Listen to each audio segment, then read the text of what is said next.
everyone, Alan Grassi here with Smartphone Fanatics, and today we're going to be opening some new vintage tech that I'm going to add to my collection, and I'm pretty excited about it. So I'm going to shut up and let's just get to opening the box.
So here we have our first look at the Apple IIe.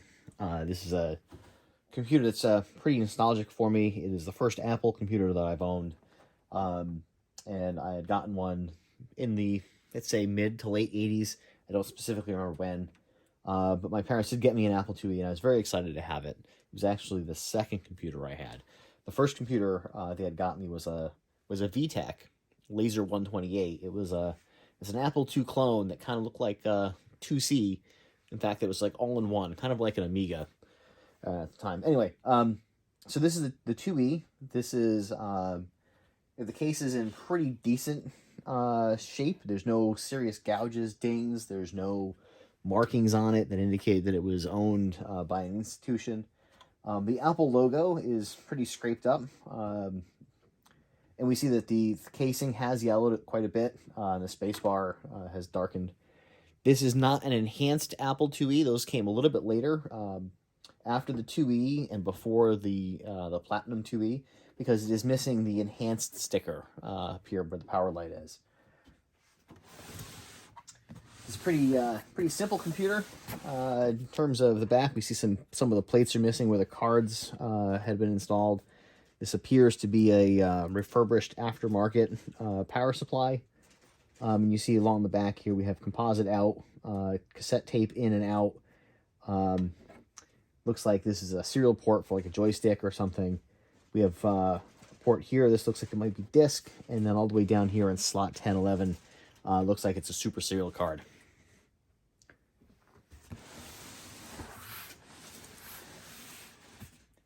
In typical Apple II fashion, designed by Steve Wozniak, 2E, as was all the other Apple II models, was super easy to get into, so you can tinker with them. You just kind of reach around back, lift up on the back, and then this panel lifts right off the computer, and then you can see right inside the Apple IIe.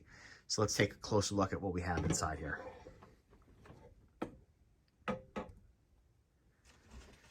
All right, so taking a look inside the Apple IIe, we see that it does have a memory expansion card. The 2E came with 64K of RAM. We see some kind of video expansion card here. This looks like it is, I don't know, maybe another 64, so this could be 128K. We do, in fact, have an Apple Super Seal card here for connecting serial devices like a modem or Apple printers. A lot of printers from Apple were serial back then. You might have a grappler card or something like that to allow parallel printing, which is what I had.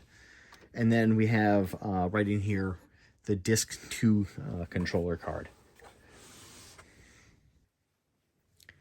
All right, so let's take a look at some of the cards that are in here. So this is the memory expansion card. It's an 80 column card that lets you display 80 columns across the display.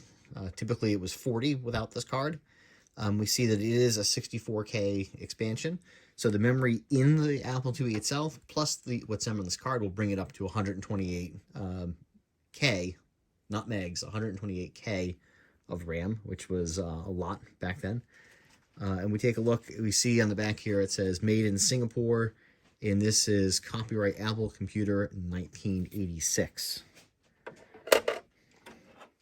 Next up, we do have that Super Serial card. Let's see if I can pull it off. There we go. This is a Super Serial 2 card. Like I said, this is for connecting modems or printers or something like that. Copyright 1981, so this is pretty old stuff. Controlled by dip switches, don't see that much anymore. And it's got a ROM on here for 1981 also. Let's take a look at the brown back. You see it's in pretty decent shape. The part model number here in 1981 as well. So this card is looking like it's in really great shape also.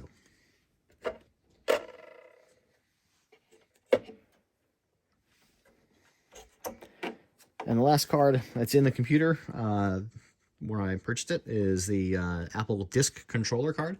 I thought this might be a Disk 2 card, but it is not. It has a firmly seated ribbon cable here, multicolor, which looks like it's only allowing for one floppy drive to be connected. Taking a look on the back here, also made in Singapore, and it's hard to see, but this is 1983 is the copyright date on this card. So this is a pretty old card. It goes back pretty far in the Apple II line, so we'll have to figure out specifically what kind of card this is. I don't have a Disk 2 floppy drive, but I do have a Big Mess of Wires floppy EMU, which does work with Apple IIs, so we'll have to load some software up on that and test it out a little bit later. Okay, I stopped recording for a couple minutes because when I opened this computer up and took a look inside what's going on here, this is not the motherboard I was expecting to see. So let's talk a little bit about what's going on here. So this motherboard, as you can see, it's a little floppy. Right? It is not 100% secure. Like, it's missing these little plastic standoffs that go in here that hold the motherboard down, and then have a couple screws here along the back wedge to hold it in. So it's got 1, 2, 3 screws, but the 4th screw up in this corner here is missing. So that's a pretty interesting indicator. And like I said, some of these standoffs, these little plastic standoffs are broken. So trying to remove the 80 column card and memory expansion card from the auxiliary slot here, this board was kind of flopping all over the place. So that was my first indicator that something was not 100% right here. So doing a little bit of research into this particular board, I found some things that were kind of interesting about it. So up here in the upper left, as you see it, is an Apple IIe indicator with a copyright of 1986/87. Now, the Apple IIe that I grew up knowing was from 1984, so to see a version of this motherboard dated 86 to 87 is not unusual because the Apple IIe was sold until 1993. So that was a pretty good run for this computer that was all sorts of uses for educational or business or what have you. So I was kind of interested to see what's going on here.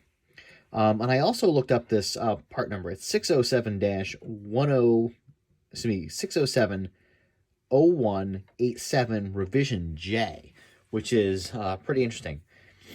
Also, looking at this motherboard, I also was expecting to see additional memory, soldered memory here. And we see position 8 and 9, but 5, 6, 7, 10, 11, and 12 have no chips soldered into them.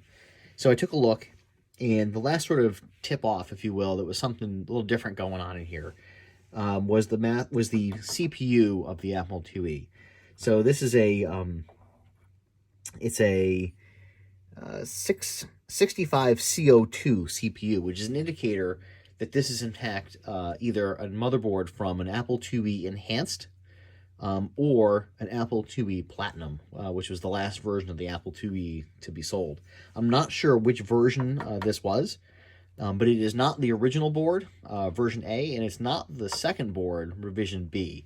So this is the IIe Enhanced board. I won't know for 100% until I get it plugged in and turned on and we see what kind of indicator shows up on the boot screen.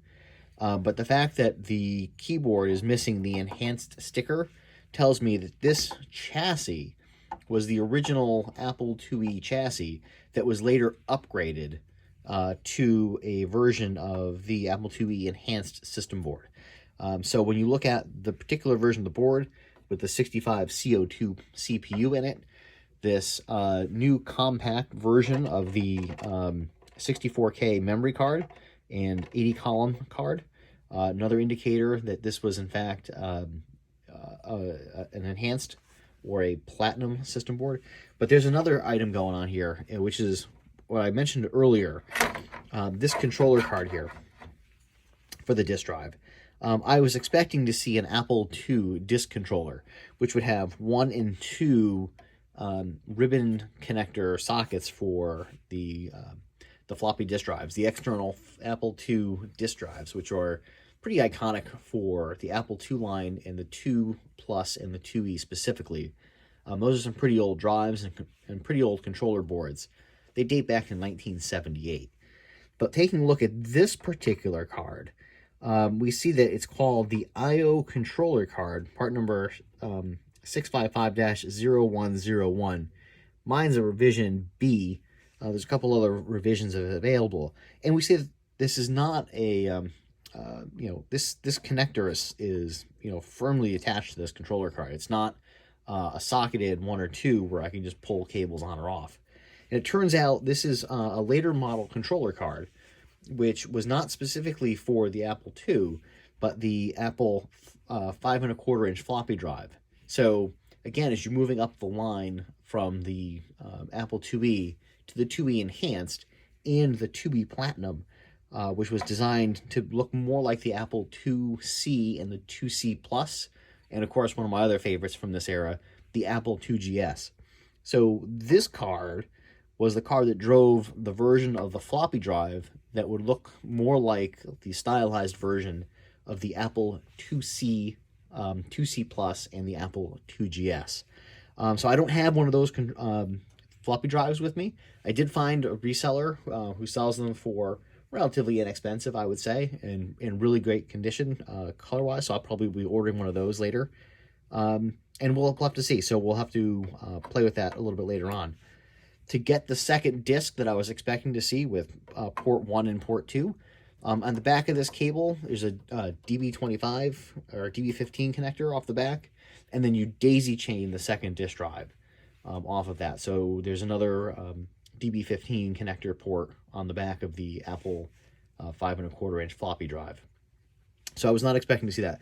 So the purchase for this particular machine, while the case is a little bit yellowed, has certainly seen its fair share of upgrades from the Apple IIe revision beam board that I was expecting to a 2E enhanced or 2E platinum system board with its new compact memory card and the 5¼ inch floppy I/O controller.